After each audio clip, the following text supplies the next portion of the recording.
Army, I think, picks up. I'm not sure. I'm trying. Can you look around and see if any of your buddies who you think we should wait for aren't in the room yet, or whether we can start? I have one buddy. Okay, look for your buddies.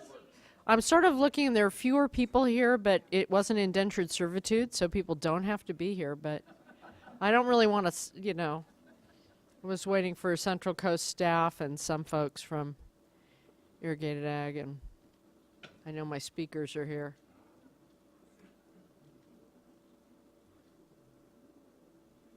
I say we start.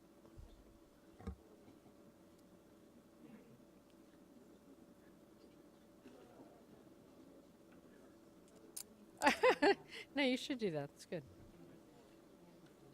All right. Let me say it is now 1:43 in the afternoon, and we are resuming our hearing. Oh, 1:48. Sorry, 1:47 and a half. 1:47 and a half. I know. I'm just, I had my caffeine this morning, so all the rest. This is just hot water. I probably need another one, but I will be energized by the speakers. I can't believe suddenly I'm having to read it. Okay, ready to go? All right. Mr. Bailey, thank you very much. Thank you, Madam Chair, members of the board. I'm Colin Bailey, the Executive Director of the Environmental Justice Coalition for Water, and we are here to talk today about the environmental justice impacts, with which you are well familiar. I'm joined by my colleagues Horacio Amezquita with the San Gerardo Cooperative, Janet Pantoja with the California Rural Legal Assistance Incorporated, and Jennifer Clary with Clean Water Action.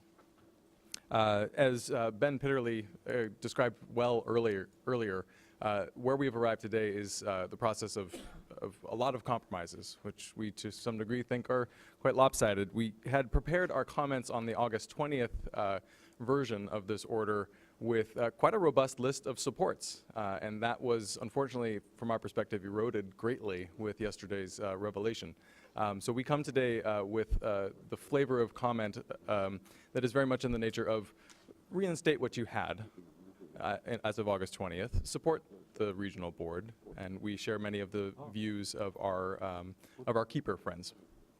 As you know, we approach this work from the basis that access to clean water is a human right, and we have made arguments to that effect. Thankfully, and we take some credit for this, we are supported by state law. We have argued that its application as a legal matter is in fact at issue here.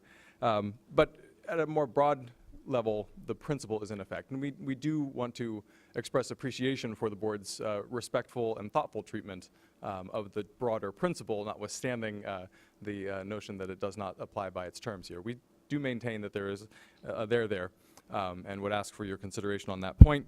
But the broader point is that moving forward, we've been given hints that this will be, there will be a broader approach taken in the months to come, and we do expect that the human right to water will be a guiding principle of those negotiations and endeavors. One quick note that relates to the human right to water is many of us are blurry-eyed here because we spent the weekend down in the Central Coast and in fact spent much time with community members in San Lucas, and I wanted to, one of our key elements is community participation. We take great pains to make sure that people who are affected by the decision can be here to look the decision makers in the eye. There were many people in that community who said they would be here, but for the fact that it is grape season, and they are all in the grapes fields today, and they could not take the time off. So I want to know that that expression was made. They would be here but for that fact, which in and of itself has implications for environmental justice, but we can discuss that at a later time.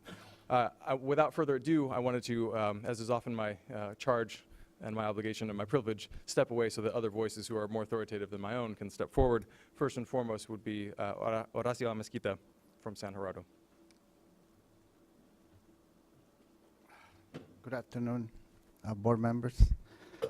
I just want to share a little bit of my experience with the community of San Gerardo. It was 23 years ago the first well was contaminated, and then 93 the second one, 2001 the last one, And then we went to bottled water for 5 years. And then the county gave us a filtration system for 4 years. And it's still in the bottled water, people were getting sick, having rashes, hair falling down, eye irritation, a lot of problems. Now we have a clean water, but it's costing too much money. You know, it costs just the state and the county over like 6.2 million for just that community. And now the members are paying about $125 a month when it used to cost them $30 when they had the good wells on their property. When we were in the filtration system, I was in charge of watching how the nitrates were going from the well that was contaminated. It was for 4 years. When the housing crisis happened, there was a period of time when the field next to the well that was already contaminated, we were monitored for 4 years. And 1 year when they had the field next to the well, it was like 8 months that they didn't plant it because the economy was bad. The nitrates from 106, they went down to 48 parts per million. So just in 8 months, there was a big difference in lowering the nitrates. So I think by implementing good monitoring of the wells and testing the most wells that we can test and find out exactly what is on the water, it needs to be done for the benefit of everyone in California. We need to protect our health. We need to protect future generations. And it's to get the best accurate data is by testing the most wells that we can. Also, if you get just by testing nitrates, the Monterey County only charges $20 for nitrates tests. If you do 4 tests a year, it's only $80. It won't break no one. It's not expensive. I used to be a farmer. Also, there's a lot of, in Salinas, most of the farmers, they have big blocks, and sometimes they have small blocks, 2 or 3 acres. It's not hard to know how much fertilizer goes into those blocks. Most of those blocks, they use them for biological control, to control insects, and they have better yields. But on the fertilizer, it won't be a problem to put in what you put in each crop. So I think the agriculture industry, they need to find a way. The first year is going to be difficult, but after that, you're going to have a template. It's not going to be hard to report anything.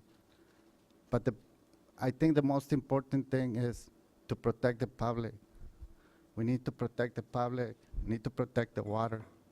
And you know, I used to be a farmer. Now I live in a community that has suffered. And just by contacting the water, not by drinking it, they suffer illnesses. The outside illnesses were clear. You can see them. But the inside, we don't know. People have died inside the San Gerardo of cancer. But I cannot say that it was because of the water.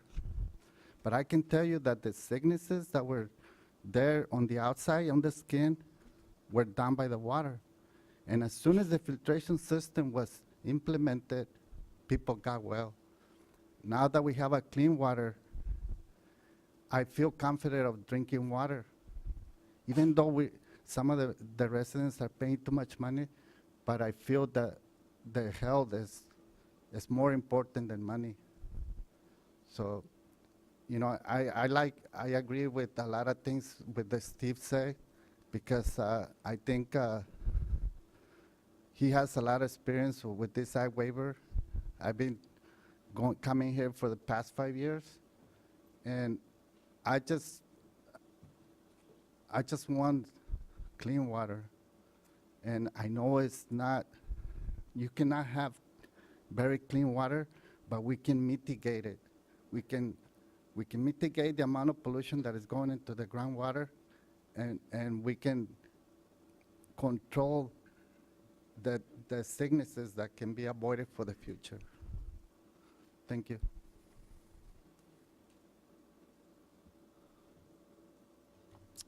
Hello.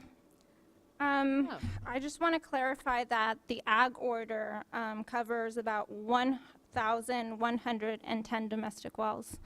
If we think conservatively and assume that each household has 2 domestic wells, which is never the case, that would be at least 500 households for which we're trying to identify this information, right? And so let's be realistic about who are the people that rely on these domestic wells. Very often, they're low income, mostly Spanish speaking. Increasingly, they're indigenous because it's a growing population within the Salinas Valley.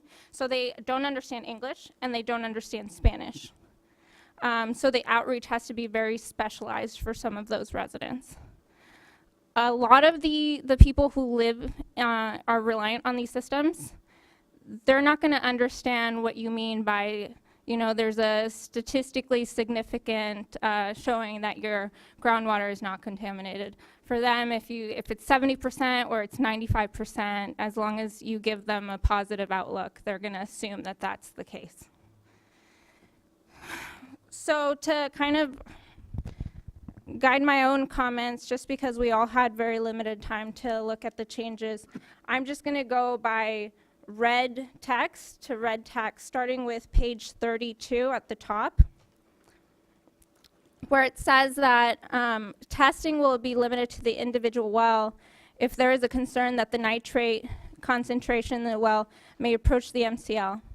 This is assuming that you already know where those high-risk areas are. And so even if you rely on a characterization of the aquifer, you have to consider how many years will it be before something like that is ready. And then you can start your domestic well sampling. And then it goes on to, if the nitrate level is projected to be within 80% of the MCL, that's rather subjective. Staff referenced the CDPH level, but that's at 50%, so I don't understand the inconsistency between the 80% and the 50%. What I do know from the Monterey County Health Department data is that changes of about 20 parts per million are rather common when you look at two samplings within 1 year or 2 years. So it might actually be a bigger jump within the time that you're looking at. And then flipping the page, you're giving three options, which is the initial 2 sampling rounds, which we originally agree with, and it was part of the August 20th changes. Use of existing appropriate data should define what you mean by appropriate, and then you're basing it on kind of a high level of confidence, but again, there's no clarification what that high level of confidence is. Thinking again about the user of this well, is that going to be a 70% confidence level? Is it going to be a 90%, 95% confidence level? And I mean, there is value to the characterization of the aquifer because value in terms of using it to establish kind of trending data. But what's really protective is kind of a domestic well by domestic well analysis. So instead of doing it, relying on the characterization in lieu of testing all domestic wells, why don't you do it in addition to testing all domestic wells? People who live in these communities won't know where to go to kind of verify the analysis of their drinking water if they want additional sampling. I mean, we do the best we can by doing outreach through radio and other community groups, but that there's no guarantee that they're going to know to go to the Monterey County lab to do that additional sample. And then looking beyond at the notification requirements and changing the language to allow third-party groups to develop their own notification. The Central Coast Regional Board has already developed a notification template that they've been using for their individual well monitoring. I've looked at that. It's adequate. The Spanish version does describe the state board as la mesa del control, the table of control, so you might want to change that. Okay, what did you mean by that? But other than that, it provides like all of the information that the owners and the users need, and we even suggested adding data about where they could go to find a certified point of use device. So go to the CDPH website. I was actually gonna ask you what you thought about. I have to find the language. The reason we didn't, I believe, define it is that we would want the Central Coast to be working on what the appropriate notification would be. I mean, to me, there's a lot to notification in terms of how you can help people feel comfortable, find the resources they need, go further. I don't think it suggests that the cooperatives or people testing the water could just come up with whatever they wanted. I think there's an element of No, putting that and to there's the Central several Coast. requirements in the Yeah. language, and I think all of those are great. Okay. But you want to make sure that the notification only provides the information that is necessary. If you go and follow the model of like a Cal Water Consumer Confidence Report, and it's this 10-page Oh, document, right, like exactly. people are just going to toss it aside if it's overly verbose. Right. You know, you want the essential information in there. Right, and crafted well and understandably in the right language. Yeah. I have a question. Did you really mean that you just would automatically put into the notice that they should go and get a point of use device? No. Okay, good. Because Thank again, there's, I think at least from some of the sampling that, and the Central Coast Board staff could verify this, some of them have been over that 120 that's protected under a point of use device. So it's if, you know, they can use a point of use device, this is where you can search for a certified point of use device. And you know, I mean, I know you know because we were all together. A point of use device is an interim drinking water yeah. measure. Interim meaning less than 3 years or less, at least according to the Department of Public Health. So, so it's It's not an answer. No, Right. it's definitely not an answer. And I have gotten this question about what's the point of notifying all these users of these wells if you don't have a solution to give them? I mean, at the very least, you want to know that you should be using bottled water. Right. And it's much clearer to understand an actual value and compare that to the 45 than a confidence interval or some, you know, some other means that won't be as precise. And so I think to wrap up my comments and to give Jennifer Clear a little some chance to speak, I wanted to make a clarification from some of the comment letters.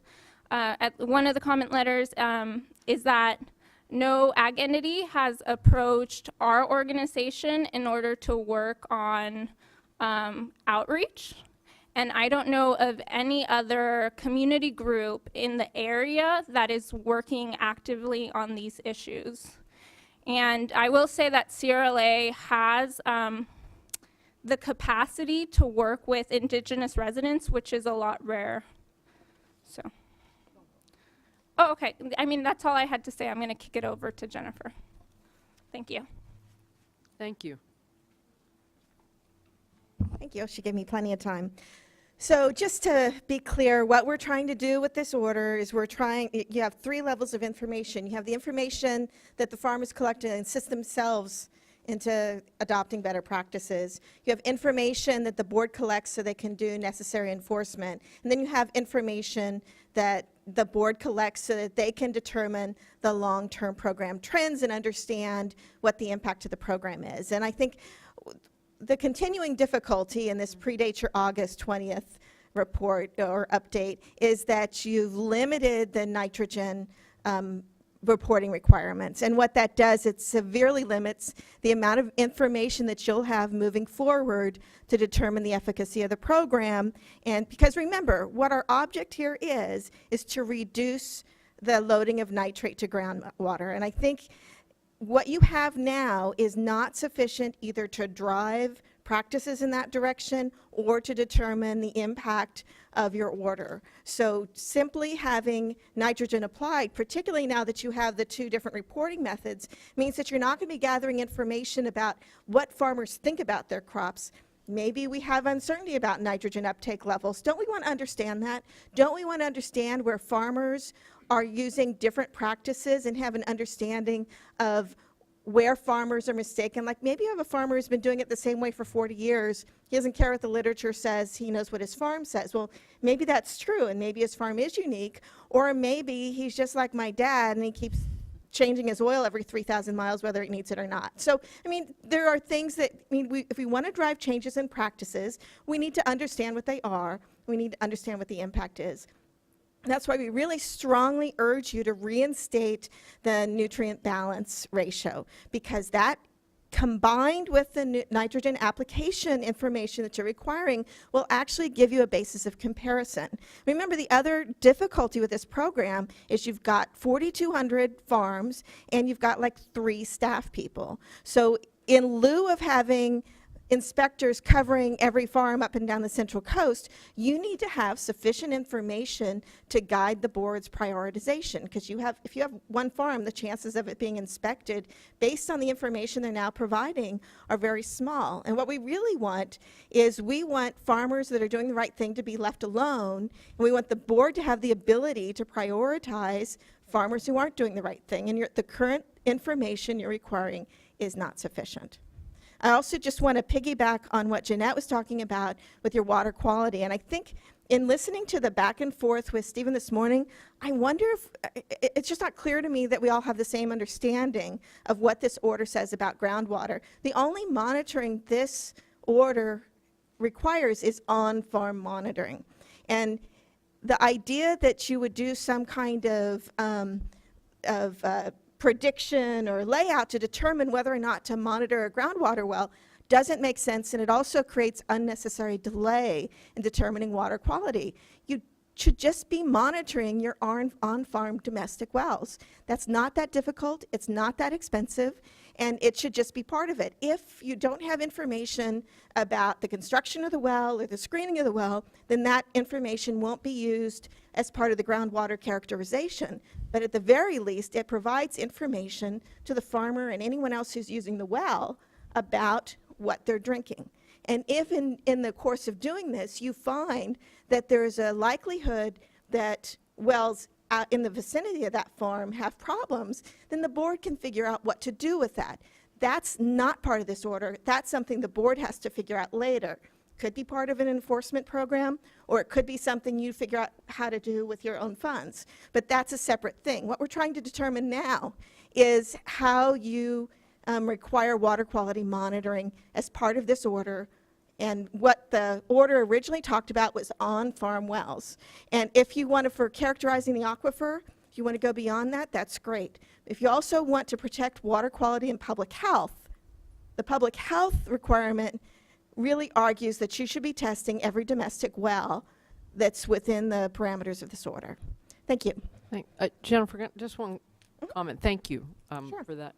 The issue of information's come up another time, like the information you would want to have to develop a program. I think part of this is going back to the conversations we had about the ratio and all the conflicting testimony we had about the validity of the data out there for a lot of crops. And yes, some of it, as we talked about, would be guesswork on the part of the farmer. And the question was the validity of that as a guess, to have a bunch of information to sift through to try and figure out who seems to be doing more. And I get your point, but I think the conversations we had in the earlier hearings and the reason why we recommended an expert panel was to be able to zero in on answering some of these questions versus just amassing a ton of data that would be questionable in its own right. There's a million things in any regulatory setting that you would want to know, but you're always trying to balance how valuable the asking for information is going to be. And I think the way the earlier changes in the document were framed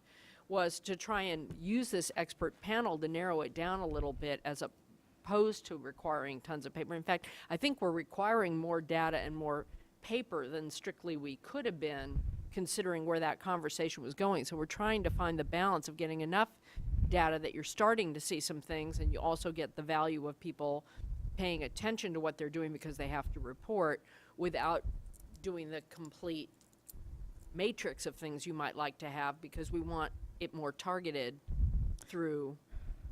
I'm going to take that as a question rather than a statement, Well, it is kind of a statement. I'm just trying to, no, people have mentioned it, but we haven't because said that way it. I can answer it. Well, you can answer it if you like. Because I'm please, not you can asking comment. for masses more information. I'm saying if you have one data point, which is nitrogen application, I'm consistently told that's not sufficient to understand loading.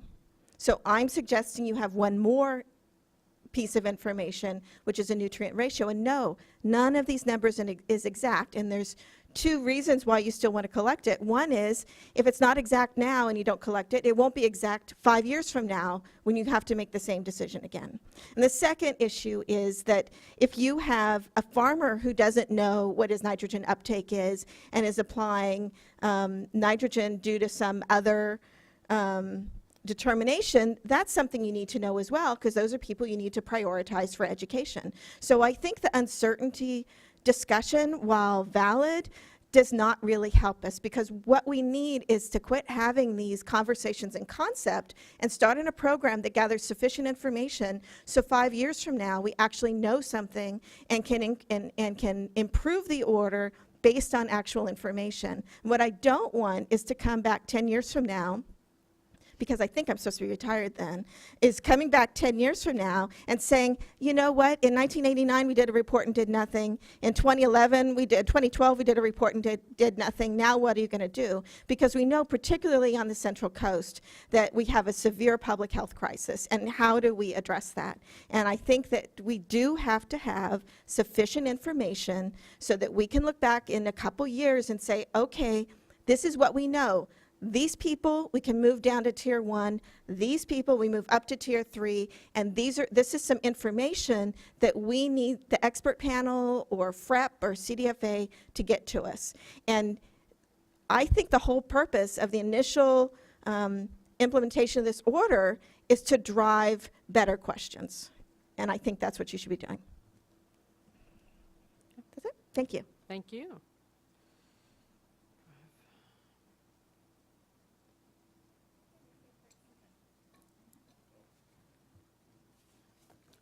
Oh, no, I've got them. All right. We have a number of other interested speakers. I'm going to go through them in order, although I think, did you put these in order? Some said they might have to leave early. Oh, yeah. There's just the one that's, okay. We'll be fine. Okay. Thank you. First, we have Steve Deverell, a hydrologist from the Central Coast Groundwater Coalition.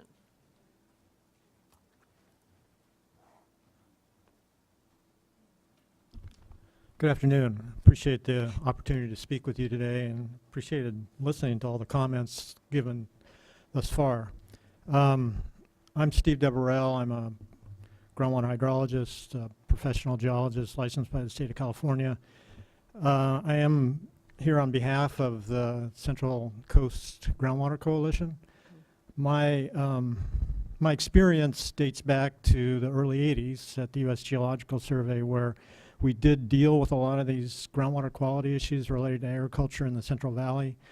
We did use some of the geostatistical methods that have been discussed. We also used other methodologies to characterize shallow groundwater quality. So I would offer that as background in terms of what I would say here today.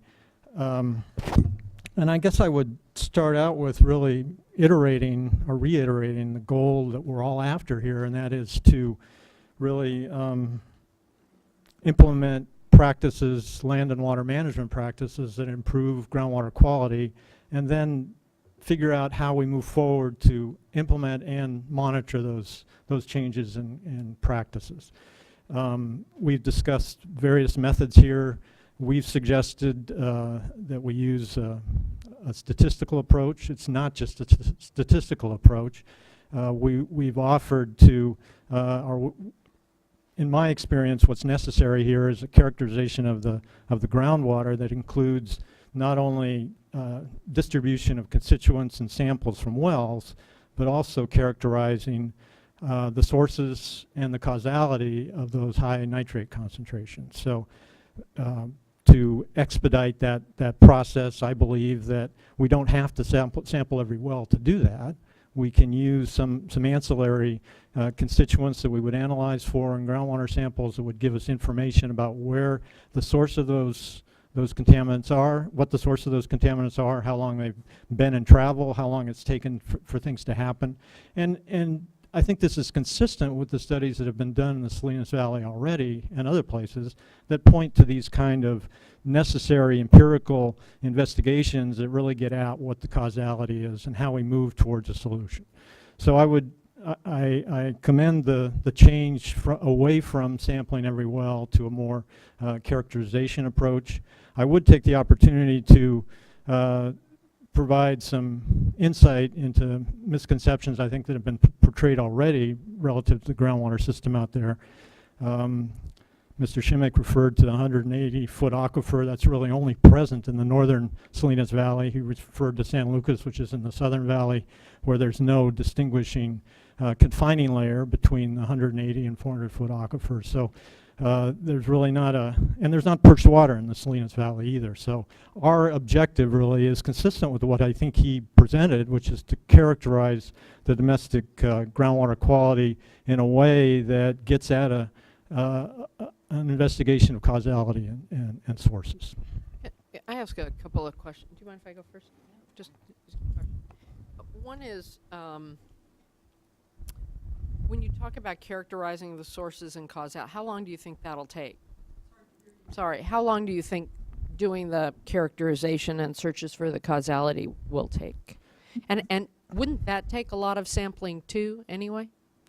It would take additional analyses for selected samples, and that's what we would propose to do, is to select or sample a smaller number of wells, not all the domestic wells, but in selected wells where we know based on the existing data, and there is a lot of existing data, we would select samples that we could analyze for date of recharge, for example. How long did it take to get to that place in the aquifer? Nitrogen isotopes give us insight about processes happening between the location of entering the groundwater system to the well itself. Things like tracers that might indicate a wastewater source of nitrogen contamination.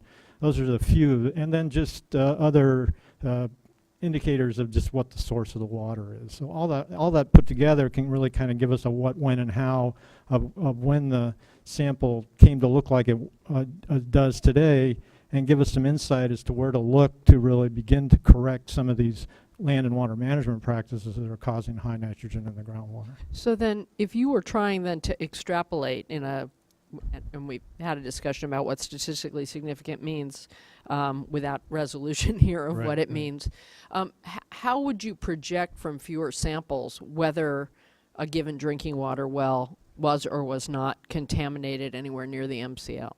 So just from a pure characterization process, we would collect enough samples that we could say within a high degree of certainty, and I'm going to hedge on that word, but I'll come back to that. Using these geostatistical methods, you can basically create a map and point to any place on that map and ask what's the certainty that the concentration is such between such and such a level as delineated by contours. So And that would work if your contours were already delineated.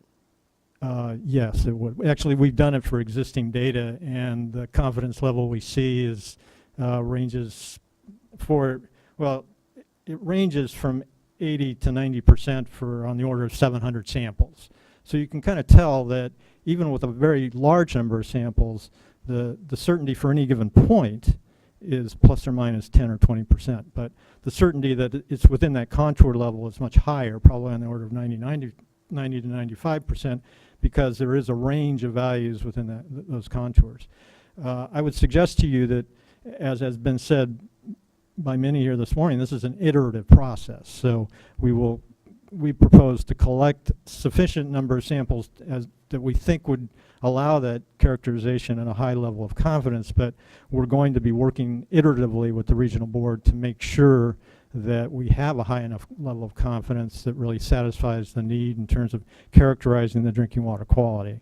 And so to do that, would you know, you'd have to figure out where all the wells were and how deep they were likely to be, right? We're in the process of doing that right now, actually. And then how long does the characterization, when you say it's iterative, what kind of time frame are you thinking of? I'm just Within a thinking about year. the person within a year. Yeah. Go ahead. Other questions? I see that John Borkovich is in the room, Not wearing a disguise. not wearing a Right there. disguise. No, do we, in this whole issue of characterization of the groundwater. I mean, we have GeoTracker Gamma. The USGS has been out there and done a lot of work. Perhaps you were part of that effort. How far along are we already to having the groundwater basins, the target groundwater basins characterized from the information that we've got in GeoTracker Gamma already? Now you have to come up to a microphone.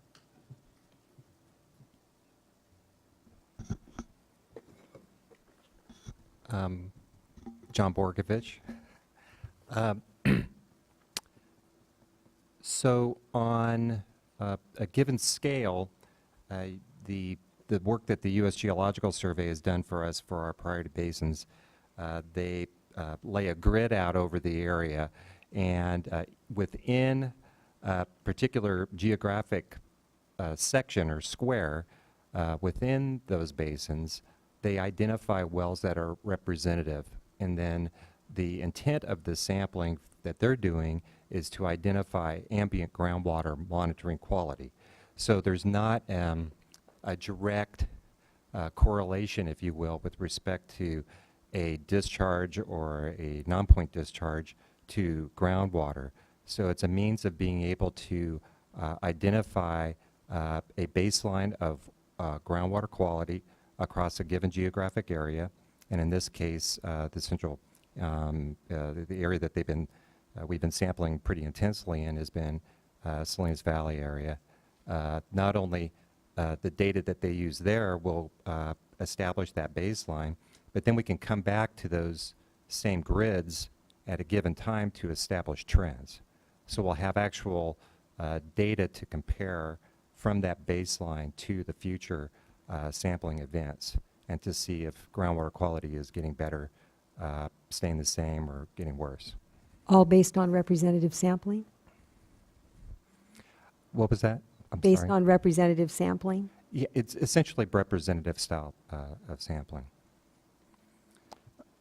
Does it? May I add to that? I mean, Only after I ask him a question. okay, sure. I go first. Okay. The I've been good today, haven't I? I'm very well behaved. The but in the level of sampling we've done, have we done? And again, I know our coverage isn't anywhere near complete, especially in the Central Coast. So, have we been looking at stuff as shallow as? Do we know where the domestic wells are in general, and whether we're we've- looking at a lower aquifer or we're covering? Well, what I described was one aspect of what we've done, and then a couple of years ago we sampled domestic wells. State board staff sampled wells from people who volunteered to have their wells sampled. So there's not really a design, if you will. It's more of a survey where we're relying upon people to basically send in a pamphlet identifying that they're interested in having their well sampled at no cost to them, and we collect that information, and part of it is to allow people the opportunity to learn more about what the water that they're drinking, because obviously in California private domestic wells aren't regulated. So we take that opportunity also to learn more about the water quality in those areas. But in Monterey County, the dispersion, if you will, of the wells that were sampled were concentrated in certain areas, and in other areas we didn't have very good participation level, if you will. So just recently, U.S. Geological Survey, we've incorporated into that priority basin project a shallow aquifer assessment. And so as a result of their efforts in the last year, several months actually, of going up, basically knocking on people's doors to ask them if they wanted to have their well sampled, using the same methodologies that they employed on the deeper aquifer studies that they've done for us priority basins, to get that connection on the z-axis, if you will, with respect to depth. So we'll have a better opportunity to see the connection or any type of information that would be able to inform us on if the deeper aquifers are being impacted. Great. Thank you, John. Sorry. No you- problem. I actually was just going to add what he just said about Oh. the most recent domestic well sampling, and we're hoping to access at least the locations of those wells from the USGS or the regional board to coordinate our efforts, which are focused on member parcels, and we already have a substantial number of parcels and a large number of wells that they've identified that we can sample as well. So it is, I think there is an effort afoot that will greatly increase our ability to characterize the domestic drinking water supply. If there are 1,110 domestic wells, I mean, is it easier to just go out and test those wells than to do what you're suggesting? I mean, what's the advantage of pursuing your approach versus going out and sampling 1,100 and, was that the right number? 1,110 Well, domestic wells. yeah, I'm not sure that's an accurate number. We've gone through the domestic well logs in the Salinas Valley, and we've identified over 3,000 domestic well logs. Now, I don't know if people have counted the domestic wells out there. We're getting answers from our constituents in the cooperative groundwater program that indicate the numbers are less at least on a per acre basis. But again, it's an issue of prioritization. You know, we've got so much time and so much money to spend on this issue. Our primary objective is really to ameliorate the conditions out there, and I think everybody's in agreement with that. We want to fix the problem. How do you best go about that? I'm not sure sampling every well is the best way to go about that when we have other tools at our disposal to look at where to prioritize areas for targeting changing land and water management practices. I guess, could you just explore that just a tiny bit more? Because I think that's at the heart of certainly the Environmental Justice Coalition has made a very strong case that why not just go out and sample the well? Then you know. Whereas if you do the more scientific approach, you are statistically sure, but you may not know. Well, let me elaborate on my personal view based on what I'm seeing so far, and I think we have to kind of work our way into this. It's not a problem that the state board or the regional board really has dealt with in the past. I mean, we have to kind of work our way into it and in some ways feel our way along. Sampling thousands of wells in the Salinas Valley alone is a time-consuming effort. I mean, even if you just getting from well to well and sampling that well in a proper way, making sure you're evacuating the casing, collecting groundwater from the in a way that's representative of the aquifer, and making sure that you collect a reasonable sample. It's a monumental effort. You know, we can sample with our crew probably 10 wells a day. You know, and we've got 2 or 3 other basins to cover. So we have to, I think, if we're going to do it as a coalition, we have to be able to prioritize where things are bad and where things are not so bad. And I think give more attention to areas where we've got problems rather than trying to characterize all the domestic wells or all the potential domestic wells. Yeah, that was interesting kind of twist, because what we were talking about earlier was the importance of characterizing areas that are on the cusp Right. of maybe being bad. But what I heard, the point you made there is it's useful to do statistical type analyses in areas we know are a problem, say like San Lucas at 70 milligram per liter nitrate, because then it can assist us in targeting areas where management will be more effective. Right. That's an interesting. Yeah, yeah, it's a good point. And where conditions are more conducive to nitrate contamination. Yeah. And identifying those conditions that lead to no contamination as well. Yes, Bill. Yeah, you all. If I can ask a question. Please. There's some discussion about how you might use representative sampling to determine what the water quality is at the location of an individual well. That is what people are actually being exposed to at an individual well. If you don't have the details about how the well was constructed, or if you don't know where it was screened. So how would you go about doing that? Or could you actually determine what the quality of the water is that's being provided to those people if you don't have those details? But we don't have details about the construction of the well, for example? Exactly. Or would you just have to sample that well? Well, that certainly is a default for the program we proposed, that if we need characterization in a certain area. If I can, I'm sorry. I can't talk about the program. Yeah, let's so. just talk about it. Okay, so from a hypothetical standpoint, if we find wells in a certain area and we don't have construction data, but that's the only source of data we have, we'll sample that well. There are some ways to at least determine the depth of the well. We can sound the depth of the well so we know approximately how deep it's collecting water from. That's probably about the best we could do.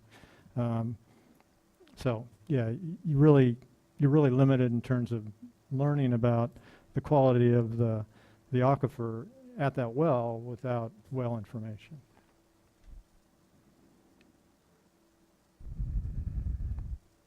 Thank you. Thank you very much.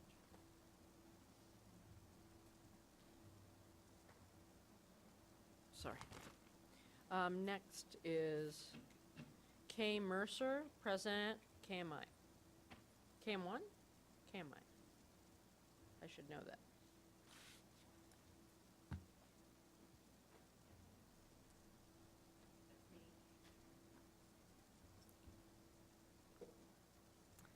So I'm Kay Mercer with KMI, and it's a small consulting firm that assists growers with sort of the bridge between complying with the ag order and also implementing the ag order, trying to figure out, solve the problems in the field.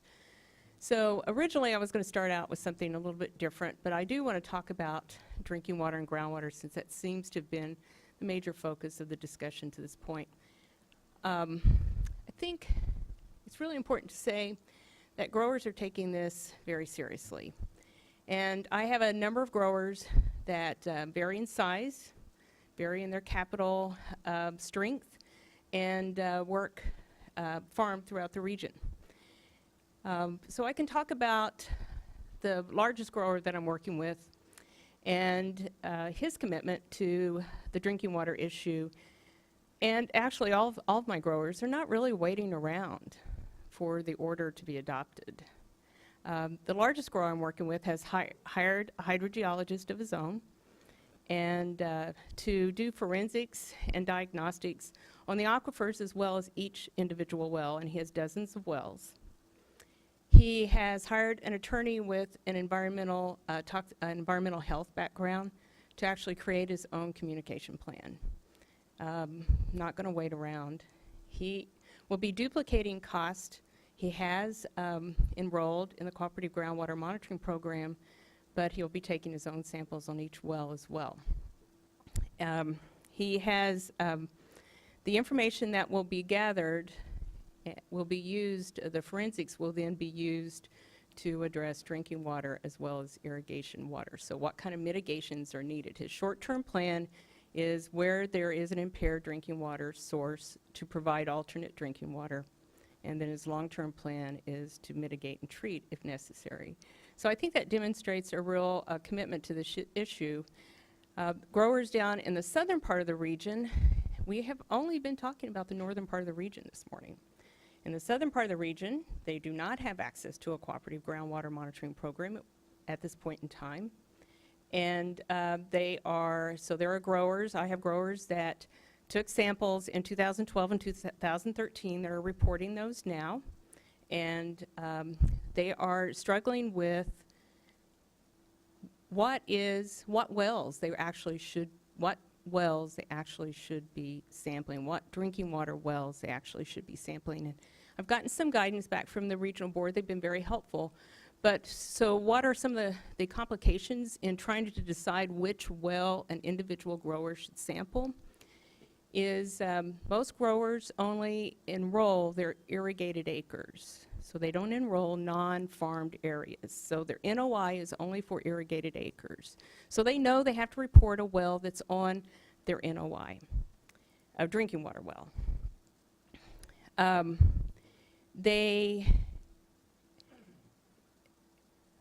Some growers, so growers then have leases that are either for irrigated acres or for gross acres.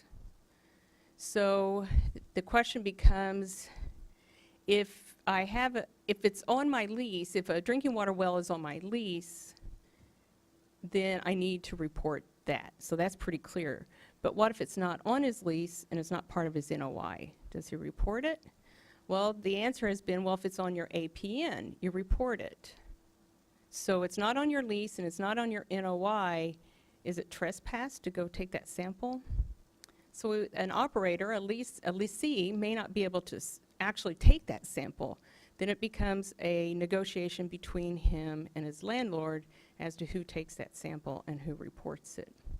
We're also finding that leases are really interesting in permissions. Some leases are open. I don't care what you do. You know, you have to comply. That's what you need to do. Other leases say you need to give us notice. Other leases say we need to talk about what you do. And some leases actually prohibit someone from taking any kind of action that may tie up that piece of property. Mm-hmm. So not only enrolling, but it may actually prohibit them from taking a sample. And I know in your comments you had a whole string okay. of all right, so I'll move on. Where things are unclear. Well, I think your time is up. Oh, it is? Yeah. Is that what that noise was? Yep. I thought it was someone's phone. No, it was. It was the 3 minutes, but I wanted you to be able to finish your thought. Okay.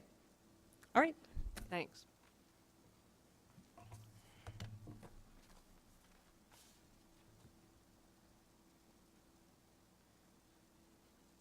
Reverend Lindy Ramsden from the Unitarian Universalist Legislative Ministry. There you are. I was looking for you.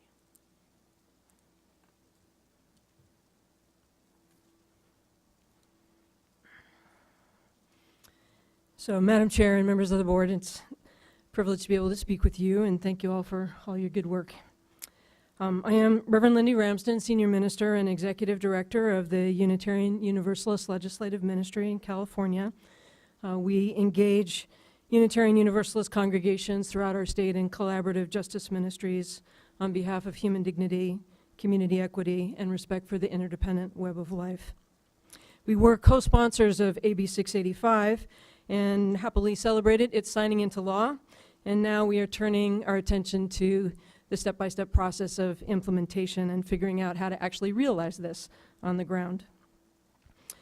We are interested in asking the board to retain the strongest possible measures to protect public health and the environment, and also to make sure that you are creating access to real data and decision-making capacity for the communities that are most directly impacted.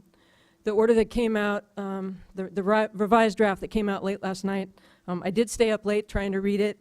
It's not as exciting as theology, but I was getting into it. And I wanted to bring to you the comments that we have in that regard. This last weekend, actually, our steering committee from throughout the state, people all the way from San Diego up to the north, we were in the Monterey coastal area and had the opportunity to share some tamales and conversation with leaders and residents of the small town of San Lucas in southern Monterey County, or south of Salinas, I should say, in Monterey County.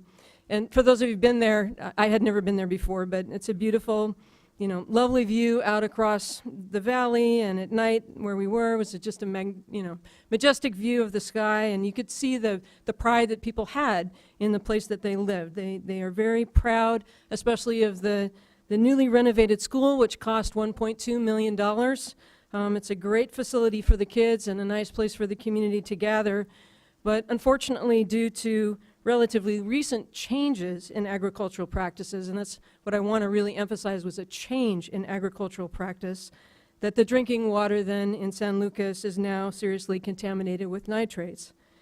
So this dramatic and rather rapid change in the well is a reminder that while there certainly are legacy impacts of nitrate pollution in the valley, there are health-threatening changes that can happen really quickly and that may not be detected using the most recent draft's suggestion of the statistical modeling and projections. In particular, I didn't see anything in the draft, and again, I was reading it pretty late, but I didn't see anything in there that had to do with changing crops and changing farming practices. They were telling us about how it used to be vineyards, and then a new owner came in and changed it to row crops and turned the soil over in certain kinds of ways that it had not been done before, and lo and behold, very soon thereafter, they had a very, very serious problem. So monitoring every drinking water well, in our opinion, is essential to safeguarding public health. And we don't think it's too great a burden to actually test the water that people are drinking. Right now, the big burden in San Lucas is being borne by the community. The kids can't drink the water in their really nicely renovated school, and parents report that precious teaching time is consumed with managing water breaks and keeping track of whose cup is whose. Even more troubling, the school is now down to 52 kids. They lost 30 students just from the last year as families have been moving out of San Lucas. And for those who are remaining in San Lucas, each household, regardless of the number of people or the size of the families in that residence, now receive 25 gallons a week of safe water. And the residents are saying, it's just not enough. People were showing us their skin irritation from bathing in the water. We heard stories from parents anxious about bathing their babies and small children, and saw the burden of managing heavy water containers for the elderly. The burden is also, of course, being borne by local business. When the only store in San Lucas burned down, it was not rebuilt. So there we were, not far from this lovely school, in a lot where the one store used to be that's vacant and weed infested, with no owner in sight willing to locate and invest in a town that has toxic water and is losing a significant portion of its residents. So the impact of the grower's decision to change from an established vineyard that was fairly predictable from past, and you might have been able to model off of that, to growing row crops that have polluted the groundwater has created a cycle of disinvestment that is undermining the very fabric of this close-knit, if low-income community. So San Lucas is but one community that's been profoundly affected by changes in agricultural practices. We also know that with climate change, all of us are going to be more dependent on groundwater. We do ask for as strong an ag order as possible that places responsibility where it belongs, that gathers comparable data from every drinking well, that creates incentives for less polluting practices. Water is a gift of life and creation. We thank you for your work to ensure that all of us can safely drink from the tap. Thank you. Thank you, Reverend Ramsden. I'm not hearing the buzzer go. either sometimes, where I was so rapt listening to you, I didn't hear it. So thank you for that. I can't tell you how much you went over, but. I'm sorry, I couldn't hear you. No, that's all right. I just wasn't watching the time. So for other people, I'm going to try and hold you to 3 minutes, so please try and pay attention to the time. But thank you very much for that. Sorry. Rita Butterfield, also from the Unitarian Universalist Service Committee, in this case.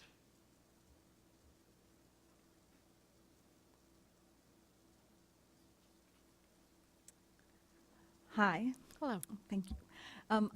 I work for the Unitarian Universalist Service Committee, which is a human rights organization. We represent 5,000 constituents in California and 37,000, a little bit more than that, across the nation. We work on, and I'm here to strongly support the board's work to develop an agricultural order that retains key provisions from the August 20th version to protect public health and the environment along the central coast of California. Right now, I especially want to state that UUSC and our constituents urge the board to retain some key provisions to the order. Individual monitoring and reporting at a scale that shows the efficacy of the order for the biggest and highest risk farms. Individual and cooperative groundwater monitoring and reporting that includes testing of all wells of drinking water during both the dry and the wet season, and annual testing of high-risk farms.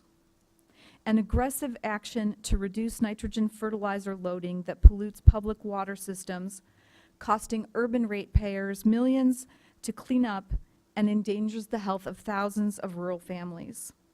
I urge you to work with staff to retain these key provisions and to ensure full consideration of AB 685 and the human right to safe drinking water in determining the final language of the order.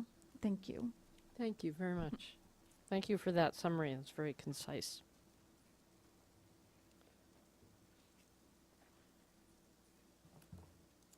Next is Dina Valerio from the California Coastkeeper Alliance.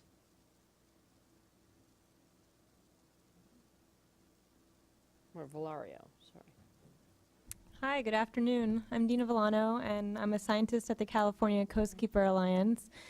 And prior to this position, I was a AAAS, American Association for the Advancement of Science Fellow at the EPA, and had the privilege of working with their nutrient management team.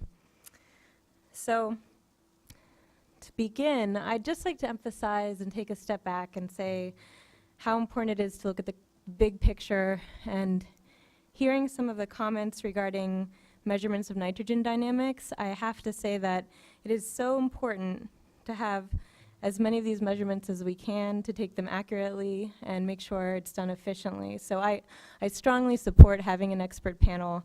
I did my PhD on plant nitrogen uptake measurements. Oh, they're good and they're important, and you can find robust measurements that can be informative and helpful to these efforts. So the remainder of my comments are just going to echo what our water keepers said earlier today. And I'd like to say that we do support a regional program to address discharges. The strength of having a regional program is to test these regional approaches and also address the interests of our regional stakeholders. We also would argue, like the previous commenter said, on individual monitoring and also reporting at a scale that shows the efficacy of the order for the biggest and highest risk farms.